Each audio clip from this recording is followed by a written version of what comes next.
Bonjour à tous, bienvenue dans cette nouvelle vidéo. Aujourd'hui, on va parler de la marque Petzl avec la ZAP.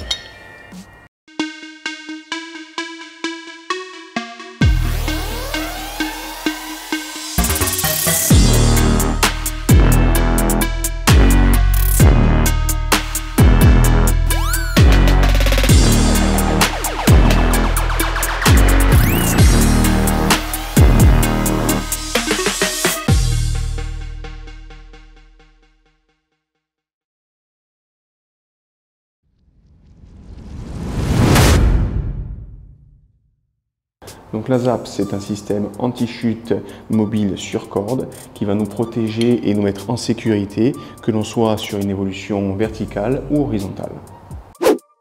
Au niveau des spécifications techniques, donc ça tient dans la paume de la main. Au niveau de la taille, on est sur un poids de 295 grammes, donc assez lourd quand même, et on est là sur un alliage d'aluminium et d'acier inoxydable. On va retrouver à l'intérieur un système de blocage à dents sur roue. On associe généralement ce matériel à une longe absorbeur d'énergie pour travailler sur des cordes statiques et nous permettre donc d'être vraiment en sécurité lors du choc. Toujours au niveau des spécifications techniques, la ZAP, c'est un système qui va supporter un poids de 130 kg et qui va travailler avec des cordes allant de 10 à 13 mm d'épaisseur. Au niveau de l'utilisation, il s'agit d'un système qui va se déplacer librement sur la corde. Donc on ne va pas avoir besoin d'avoir les mains dessus pour la mobiliser. Et par contre, c'est un système qui va bloquer en cas de forte accélération ou de chute. Au niveau de la mise en place, donc rien de compliqué. On voit qu'il y a un seul œillet pour venir mettre le mousqueton. Donc on va prendre la corde, on va la positionner à cet endroit précis, ce qui va venir permettre de mobiliser la roue avec le bloqueur. On va tout simplement exercer une pression dessus et positionner la corde à l'intérieur de la gouttière. On vient positionner notre mousqueton en prenant bien en compte la corde à l'intérieur. Donc on va la positionner entre le haut de notre mousqueton et la gouttière. On vient tester le système, donc il est mobile et en cas de chute, il vient se bloquer. Comme vous pouvez le voir, en cas de chute, il est bloqué, mais que dans un sens. Si on continue à progresser dans le sens monté, le système agit comme un bloqueur de type crawl. Pour débrayer le système, on va venir positionner notre doigt au niveau de la marque Petzl qu'il y a ici, sur la roue bloquante. On appuie avec le pouce.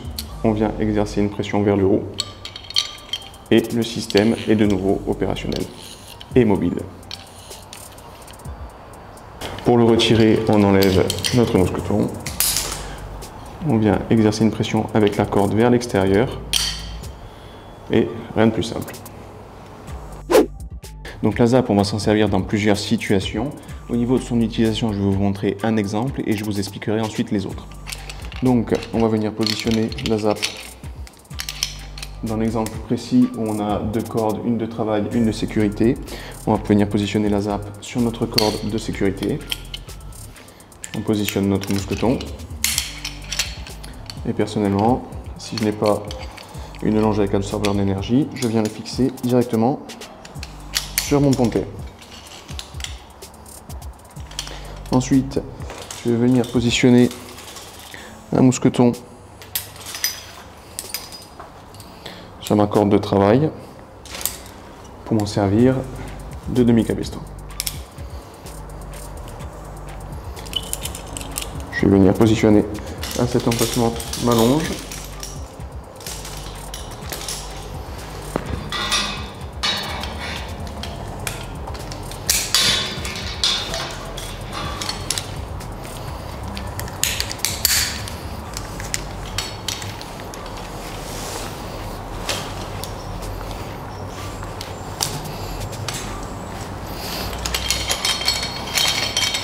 Et donc là, j'ai mon système de descente et mon système de sécurité au niveau de la ZAP.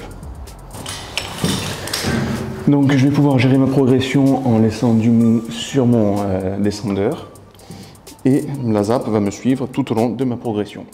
Et si vraiment il y a un souci au niveau de mon descendeur, que la corde cède ou que je lâche tout simplement la pression au niveau du demi-cabestan, la zappe va prendre le relais et va me bloquer sur la corde.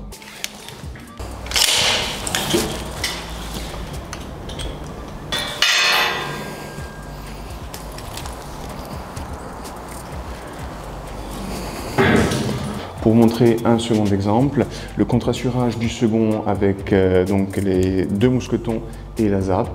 On va avoir besoin, donc, comme je vous le disais, de 2 mousquetons. On va positionner donc notre corde avec la charge dans le mousqueton du haut, donc pour s'en servir de levier, la charge étant de ce côté. On va venir ensuite positionner la zappe donc sur la corde où il n'y a pas la charge. Donc on vient la passer dans la gouttière et on la mousquetonne avec le mousqueton du bas.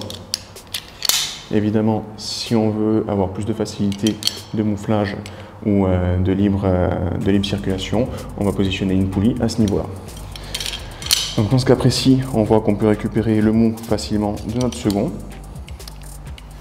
et lui en donner s'il en a besoin, donc tout en gardant la zappe assez en position basse. Donc on peut donner du mou ou le récupérer très facilement. Et s'il y a une chute au niveau du second, donc la zappe vient se bloquer et elle se positionne au niveau du mousqueton. Donc notre second est en sécurité. Évidemment, si on veut redonner du mou, on va devoir tirer légèrement sur la zappe, appuyer au niveau de la marque Petzl et la faire recirculer dans ce sens-là. Donc la zappe, comme je vous le disais, on va pouvoir s'en servir dans bien d'autres domaines. Donc, comme par exemple au niveau d'un mouflage, on va pouvoir s'en servir comme point de sécurité supplémentaire. On va pouvoir s'en servir également pour la progression donc, sur une échelle avec corde fixe. On va pouvoir s'en servir également sur la mise en place d'une ligne de vie ou main courante si vous préférez. Donc elle viendra remplacer tout simplement notre système de bloqueur qui nous permet d'être en sécurité parce qu'elle va nous permettre d'évoluer dans un sens comme dans l'autre. Donc elle vient s'utiliser en système d'assurage comme en système de contre-assurage pour avoir notre point principal ou notre point de sécurité. Comme je vous le disais, donc, il s'agit là d'un système qui va être vraiment utilisé surtout dans le monde du travail en hauteur, dans le secours ou encore dans l'élagage par exemple. Évidemment, il ne s'agit pas là d'un système d'assurage à la descente ou d'une tête de mouflage. Dans ce cas-là, on va vraiment utiliser du matériel spécifique. Il s'agit là d'un système, comme je vous le disais, d'assurage à la montée ou de contre-assurage. Pour finir, donc, il s'agit là de matériel vraiment spécifique et que l'on doit vraiment connaître avant d'utiliser directement sur le terrain. Donc il sera également très utile pour le travail sur toiture, sur plan incliné par exemple, et nous permettre de vraiment travailler en toute sécurité. Je vous remercie d'avoir suivi cette vidéo. Si vous avez d'autres questions, n'hésitez pas à les laisser en commentaire, on sera ravis d'y répondre. Et évidemment, si ce n'est pas encore fait, pensez à vous abonner et à activer les notifications et à laisser un like si cette vidéo vous a été utile. Je vous remercie et je vous dis à la semaine prochaine.